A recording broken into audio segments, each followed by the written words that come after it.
We will remember when we vote next November.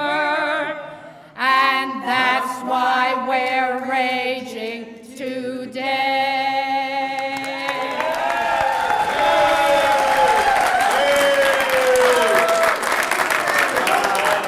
She said we'll be here on Monday and get arrested. And for our friends in the media, understand that in this movement we do it with joy, we do it with hope, we smile. Remember one day they arrested a bunch of folk and they sung so much and carried on so much into jail that a few folk got converted.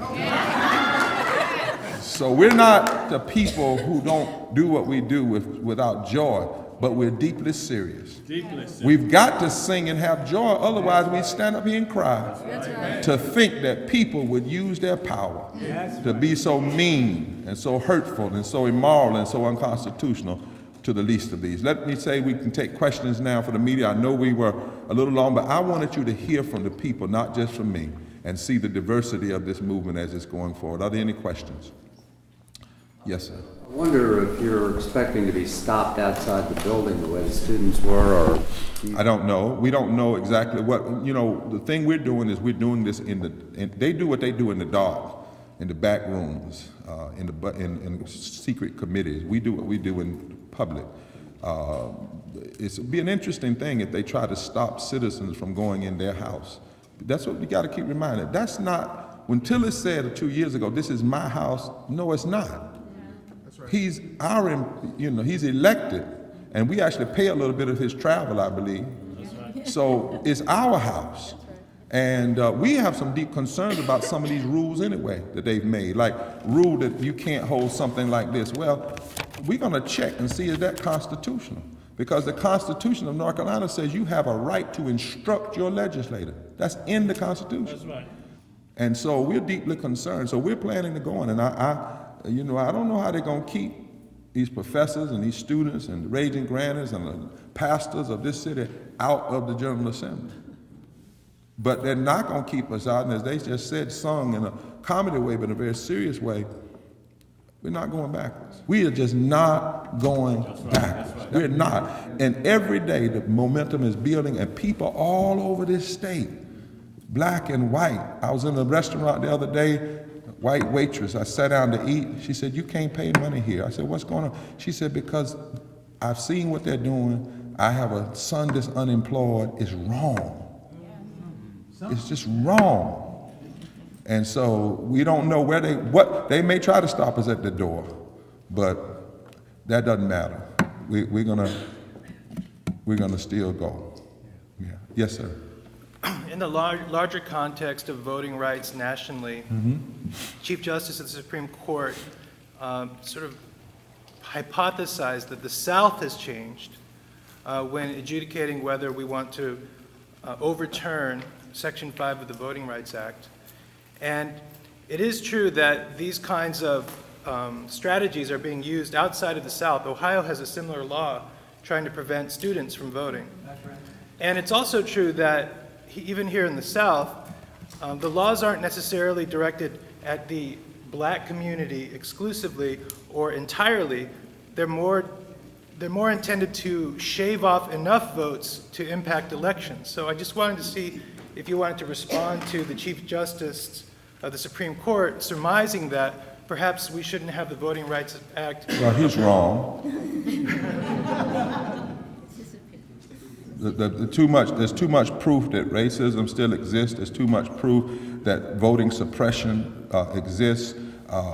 What is happening in Ohio does not discount the history and the continuing legacy of racism in the South. And I would disagree. These bills are primarily, when you talk about voting rights laws, the 14th Amendment, the 15th Amendment, the 24th Amendment, those laws were specific to the history of race, and when these groups attempt to suppress the vote, they might have an impact on students, and we're against that, because if one person is impacted, we're against it, on women, but their primary target is the power of the minority vote, the power of the black vote. That is what they're going after, and they know that. That is, and you can surmise that because we call it James Crow Esquire. When I first used that term here, others picked it up. Jim Crow would just say you couldn't vote. James Crow Esquire gets a computer, goes in a back room, and engages in gerrymandering. Now, how do we know it's about race? Because that's the only tool they have to draw the line. They don't have in that computer population. They don't have in that computer party. They don't have in that computer gender. Those computers operate purely and simply on race. So when they pack 52% of African Americans into 3 out of 13 congressional districts, that's about race.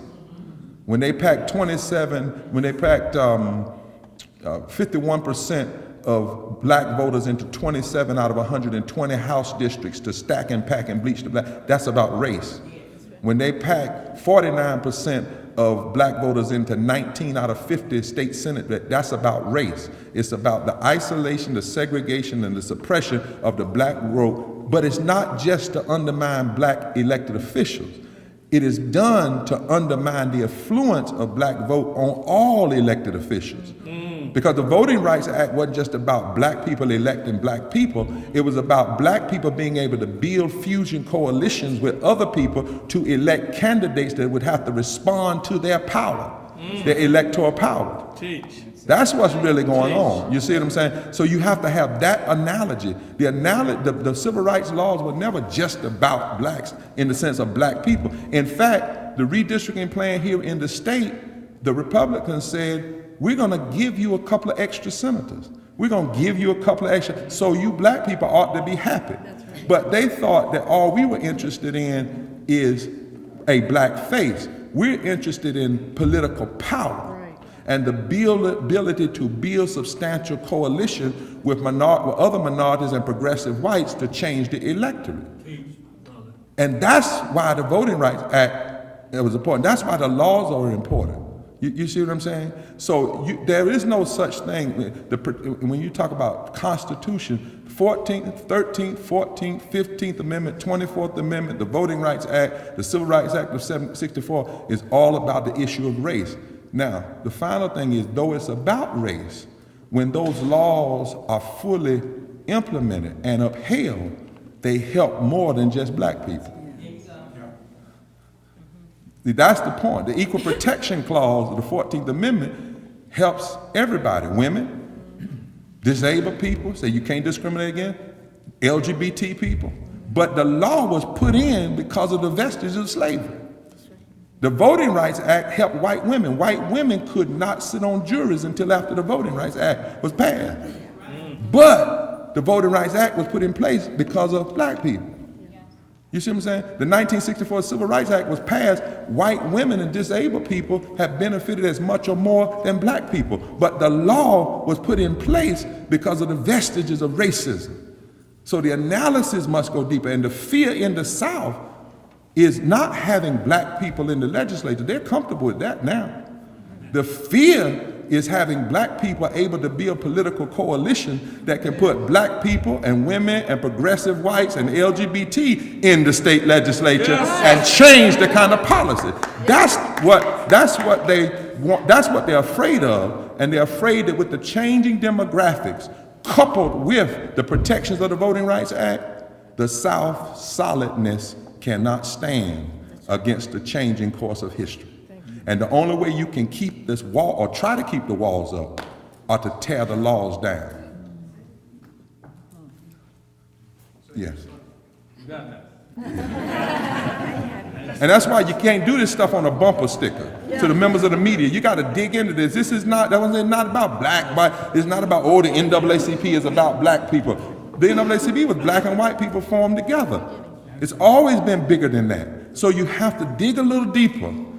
You know, people are asking me, well, are they racist? I don't know, but they're personally racist, but the laws they're passing are racist. How do you know? Because of the impact.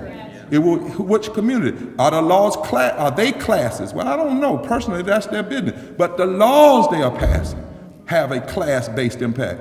So we encourage the media to dig a little deeper in this stuff. Don't trust these abstract words that they use. Understand what's really going on here. Any more? Yes, quick question. Would you say that these laws that they're passing benefit a specific group? Who's benefit the actually wealthy. benefiting Sure. from these laws? Sure. If you deny Medicaid and then say you're going to privatize health, privatize delivery services in the state, that benefits the wealthy. You know, if you say you're going to cut public education, but then you're going to give public money to private schools, that benefits the wealthy. Track what the bankers. Yeah, if you cut 900,000 people's earned income tax credit, and so you can give a tax cut to 23 millionaires. You see what I'm saying? This is rooted in class and race. Money, as we found out in the last election. See, money is mad right now because money did everything it could to stop President Obama from getting elected. Money lied. Money paid for ads. Money called him everything but Mr. President. But then money couldn't go in the ballot box. Only people can go in there.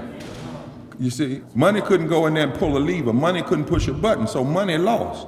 And that made money mad because money thought that in a country like this, they could use money and buy the election. So since money lost, now money is trying to rig the election. Okay. And why North Carolina? For the national audience, why is it Because happening North here? Carolina, if you look at Florida, Florida is south, but it's a lot of northern transplant. It's a lot of progressiveness. If you look at Virginia, you've got northern Virginia that's different. But North Carolina is a pure southern state. It's the home of the civil rights movement. And it has tended to be progressive, even though North Carolina has some real issues that Dr. Tyson and I could talk about. It's not that we haven't had our issues, but there's been this tendency.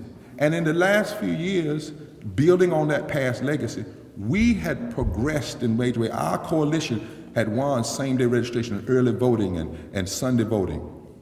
And these victories were causing deeper southern states to have aspirations of doing the same thing. See? Right. And when North Carolina went blue for the first time since 1976, that signaled that something's happening in the South. There's some new, it wasn't about Obama, it's about this new electorate. Nobody expected, what's going on here? New fusion politics, different than 1800, different than 1900, but new.